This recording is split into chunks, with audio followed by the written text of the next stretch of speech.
আজ আমাদের ঢাকা ক্যাপিটালস পারবে না 150টা রান তুলতে। আজকে 150টা রান ঢাকা ক্যাপিটালসকে যেভাবে হোক তুলতে হবে। আমরা দেখলাম যে চিটাগং কিংস তারা খেললো এবং তারা খেলাটা শেষ করলো এক্স্যাক্টলি ধারে কাছে 150, ধারে কাছে। আমি যখন লাস্ট তোমার মানে ভিডিওটা করতে শুরু করেছি তখন আমি দেখলাম যে 146 রান হয়েছে এবং 19.5 ওভার, মানে 19 ওভার 5 বল। লাস্ট ওভারটাতে বোধহয় 1 রান নিতে পেরেছে চিটাগং।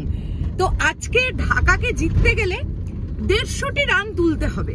আর আজকের খেলাটা ঢাকা ক্যাপিটালস এর জন্য ভীষণ ইম্পর্টেন্ট, ভীষণ মানে সবচাইতে বেশি ইম্পর্টেন্ট। এর আগের দিনের ম্যাচটাও তাদের কাছে যতটা ইম্পর্টেন্ট ছিল, আজকের ম্যাচটা কোথাও না কোথাও গিয়ে তার থেকেও বেশি ইম্পর্টেন্ট। আমার কেন জানি না মনে হচ্ছে আজকেও ঢাকা ক্যাপিটালস জিতে যাওয়ার সম্ভাবনা থাকছে। আমি গোটা খেলাটা দেখলাম, চিটাগং যেভাবে খেললো, মানে চিটাগং এর ব্যাটিংটা আমি দেখলাম। এবারে চিটাগং কেমন বোলিং করছে সেটার উপরেও ডিপেন্ড করছে ডেফিনেটলি।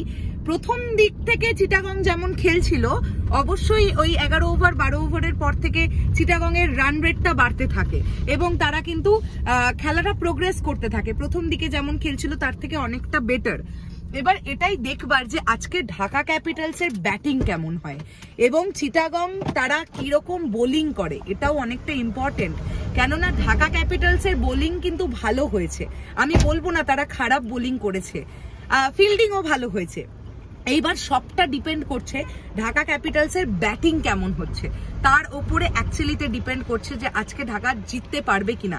তবে আজকে কিন্তু ঢাকার জেতা প্রবল ভাবে প্রয়োজন, প্রবল প্রয়োজন। মানে আজকের দিনটার জন্য এই ম্যাচটা ঢাকা ক্যাপিটালস এর খেলাটা দেখবার জন্য প্রচুর ঢাকা ক্যাপিটালস এর সাপোর্টার ওয়েট করছে, প্রচুর প্রচুর প্রচুর মানে প্রচুর। আজকের এই খেলাটা যদি তারা জিততে পারে, আজকে এই ম্যাচটা যদি তারা জিততে পারে, তাহলে পরবর্তী ধাপে তাদের এগোবার কিন্তু একটা সম্ভাবনা তৈরি হবে বা তারা এগোতে পারবে এর পরবর্তী ধাপটাতে। আজকে যদি তারা জিততে না পারে তাহলে এখানেই বোধহয় তাদের যাত্রাটা শেষ হবে। আমি কি ঠিক বলছি নাকি ভুল বলছি সেটা তোমরা কমেন্ট করে জানিও। কিন্তু দেখো, যেহেতু প্রথম দিন থেকে ঢাকা ক্যাপিটালস এর সাপোর্টার আমরা সাকিবিয়ানরা, কেননা এটা আমাদের মেগাস্টারের টিম। তো আর লাস্ট ম্যাচটা ঢাকা ক্যাপিটালস ভালো খেলেছে, খারাপ তো একদমই খেলেনি। 196 রান করেছিল আমার মনে আছে। তো আজকে 196ও করতে হবে না, করতে পারলে তো বিশাল ব্যাপার। আজকে 150টা রান করুক ঢাকা, তাহলেই ঢাকা আজ জিতে যাবে, ঢাকা আজ জিতে যাবে। আজকে ঢাকার জেতাটা সিরিয়াসলি ভীষণ ভাবে জরুরি, ভীষণ। আমি গাড়িতে বসেই ভিডিও করলাম, কেননা আমরা একটু কলকাতার দিকে যাচ্ছি। আসলে তোমাদেরকে জানাতে চাই যে একজন খুব ইম্পর্টেন্ট মানুষের সঙ্গে দেখা করতে যাচ্ছি, যিনি বাংলাদেশ চলচ্চিত্র অঙ্গনের সঙ্গে ওতপ্রোতভাবে জড়িত এবং তোমরা এই মানুষটিকে চেনো এবং খুব ভালোবাসো। আজ তিনি অনেক দূর থেকে, মানে বিদেশ থেকে এসেছেন আমার দেশে এবং আজকে আমরা তার সঙ্গে দেখা করতে যাচ্ছি। আমরা খুব এক্সাইটেড।